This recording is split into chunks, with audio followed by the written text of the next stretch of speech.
여러분 안녕하십니까? CJB 아침 뉴스입니다. 현대그룹 계열사로 국내 승강기업계 최강자인 현대엘리베이터가 본사를 충주로 이전한다고 발표했습니다.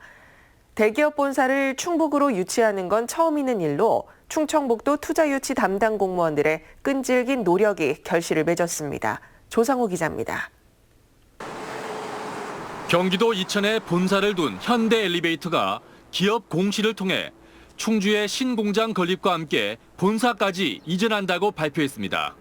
이전 부지는 충주 제5산업단지, 현대엘리베이터는 이곳 14만여 제곱미터 부지에 2,500억 원을 투자해 1,000여 명의 직원이 근무하는 본사와 새 공장을 짓기로 했습니다.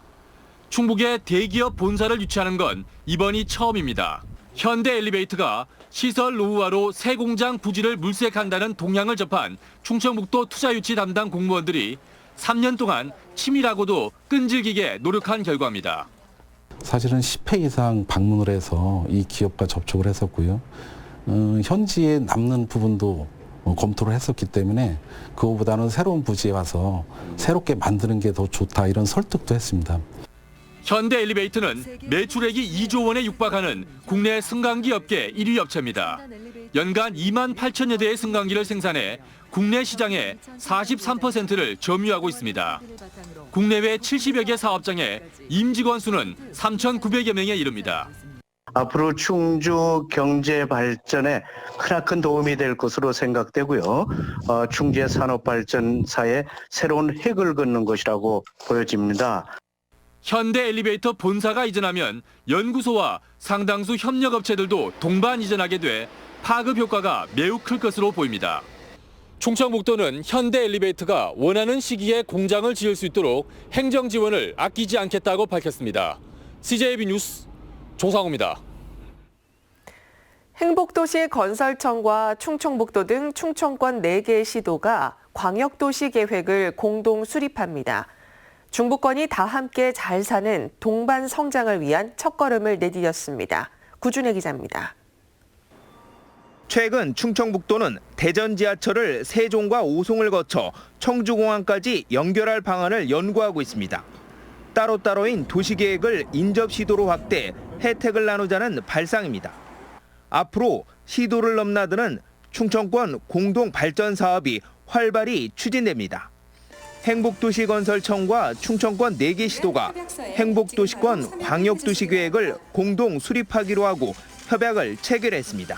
4개 시도가 경쟁을 하거나 경합을 하거나 이렇게 중복되거나 이런 일이 없었으면 좋겠다. 광역도시계획은 지역이 고르게 발전하는 길을 찾는 과정이자 새로운 발전 체계를 만들어가는 출발점이 될 것입니다. 이를 위해 내년 말까지 충청권 전체를 아우르는 광역도시계획을 수립하고 2040 국토종합계획에 반영할 계획입니다. 산업, 경제, 교통, 문화관광 등 모든 분야에서 파급 효과가 큰 사업을 우선순위로 발굴합니다. 정부 예산 확보는 더 쉬워지고 혜택의 범위는 크게 늘어나리라 기대하고 있습니다. 수도권과 함께 우리나라의 발전을 이끌어 나가는 또 하나의 중심도시가 만들어질 계기가 될 것으로 생각하며 실제 수도권과 부산권 등 전국 지자체마다 도시계획 범위를 광역화해 경쟁력을 확대하는 추세입니다. 행복청과 충청권 4개 시도는 상생협력위원회와 기획단 등 소통 창구를 마련해 협약의 실천력과 실효성을 높이기로 했습니다. CJB 뉴스 구준혜입니다. 괴산, 증평, 음성, 진천 등 충북 중부 4군이 인프라와 지식 정보를 공유해 권역의 발전을 꾀하는 공유도시 건설을 추진합니다. 공유도시란 개인, 기업, 기관, 공동체가 다양한 자원과 정보를 공유해 사회 경제적 효율성을 높여 경쟁력을 강화하는 도시 체계를 말합니다. 4개 군은 우선 주민 생활과 밀접한 환경 사회 간접 자본 분야에서 협력 사업을 발굴해 공동 추진하기로 했습니다. 충청북도가 산업자원부가 공모하는 신에너지 기반 지능형 수송기계 첨단 소재 부품 원스톱 지원센터 구축 사업에 선정됐습니다. 285억 원을 투입하는 수송기계 첨단 소재 부품 원스톱 지원센터는 2022년까지 충주에 건설돼 친환경 미래차에 사용될 부품과 기술 개발, 전문 인력 양성 등을 지원합니다. 충북은 자율주행차 지역 테스트베드에 이어 수송기계 첨단 소재 부품 원스톱 지원센터 구축 사업까지 선정돼 미래형 자동차 산업 육성에 청신호가 켜졌습니다. 네, 지난 1월 인천의 산업 폐기물을 불법으로 음성으로 반입한 무허가 처리업자가 결국 구속됐습니다.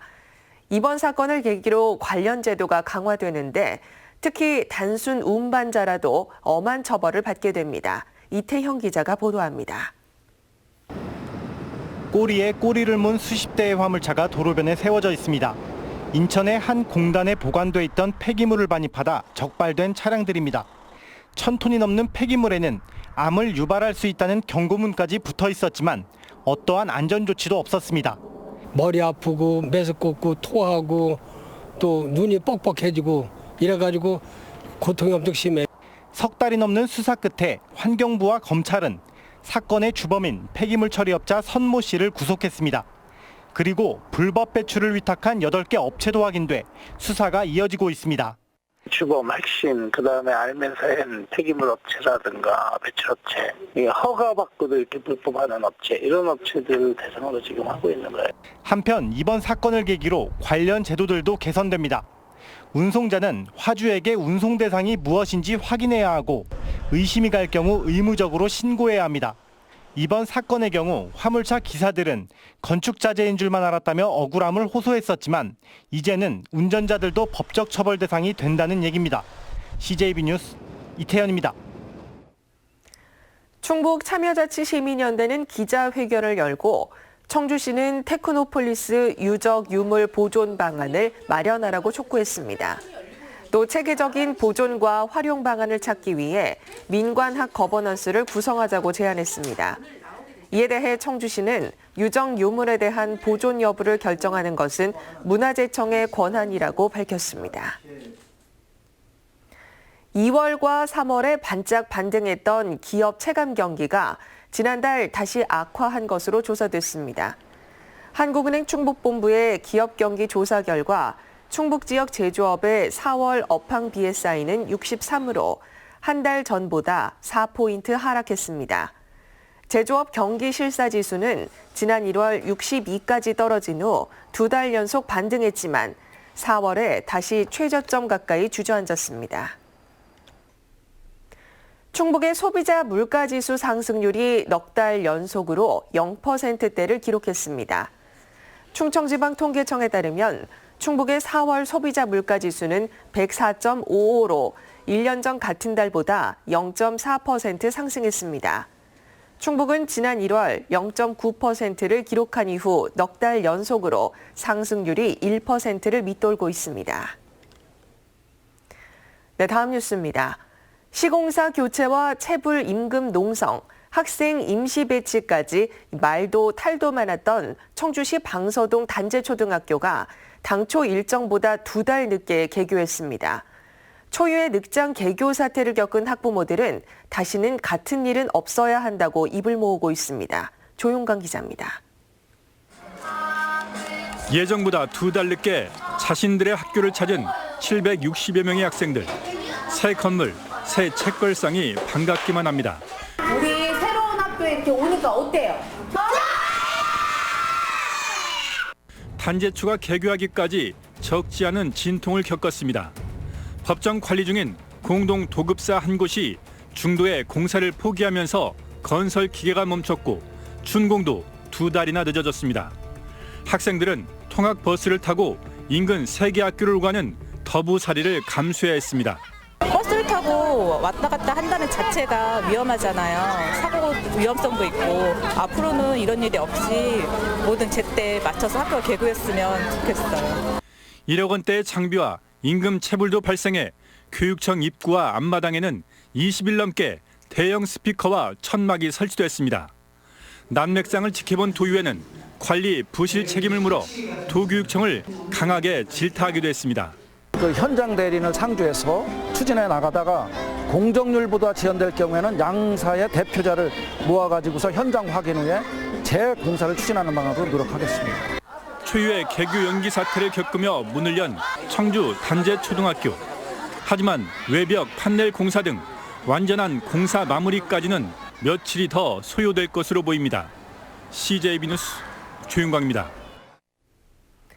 도교육청이 이른바 직장 내 갑질 근절 등을 위해 자체 감사 처분 항목을 확대했습니다. 이번에 신설된 항목은 인권 침해와 학교 생활기록부 허위 기재, 갑질 행태 등 15가지이며 교육과정 운영과 교직원 임용, 복무관리 분야 등 96개 지적사항에 대해서도 징계 처분이 가능하도록 했습니다. 전국 최대의 매장량을 자랑하는 영동군 일라이트에 대한 고부가 가치화 사업이 추진됩니다. 충청북도는 최근 일라이트의 독성과 안전성 검증을 마친 한국세라믹기술원과 함께 제품 연구 개발에 나서는 한편 일라이트 지식산업센터 구축을 위한 정부 예산도 요청하기로 했습니다. 지난 3월 개통한 제천 청풍호반 케이블카 이용객이 10만 명을 돌파했습니다. 제천시는 지금까지 케이블카 이용객은 10만 3천여 명으로 올해 목표인 100만 명을 무난하게 넘어설 것으로 예측했습니다. 청풍호반 케이블카는 청풍명 물테리에서 비봉산 정상까지 2.3km 구간을 운행합니다. 2019 청주국제공예 공모전 작품 접수가 시작됐습니다. 총 상금 규모가 1억 4천만 원인 이번 공모전은 2개 분야로 나눠 진행되며 최종 당선작은 오는 10월 열리는 청주 공예비엔날레에 전시됩니다. 접수 기한은 오는 31일까지로 온라인 접수만 가능합니다. 다음은 오늘 도내에서 열리는 행사를 안내해드립니다. 청주에서는 장애인 종합복지관 행복나눔 축제가 오전 10시 장애인 종합복지관에서 열립니다. 제천에서는 봄에 걸어요 꽃길 걷기 데이 행사가 오전 10시 사만의 초록길 일원에서 열립니다. 진천에서는 진천읍 경로잔치가 오전 11시 화랑관에서 있습니다. 끝으로 날씨입니다. 충북지방 오늘 맑은 가운데 한낮 기온이 27도 안팎까지 오르며 초여름 더위가 이어지겠습니다. 낮 최고 기온은 청주 28도, 충주 27도 등 25도에서 28도의 분포로 어제보다 높겠습니다. 내일까지 아침 기온은 평년보다 조금 낮고 한낮 기온은 높은 분포를 보이며 일교차가 매우 크겠습니다. 건강관리에 유의하시기 바랍니다. 이상으로 CJB 아침 뉴스를 마칩니다. 고맙습니다.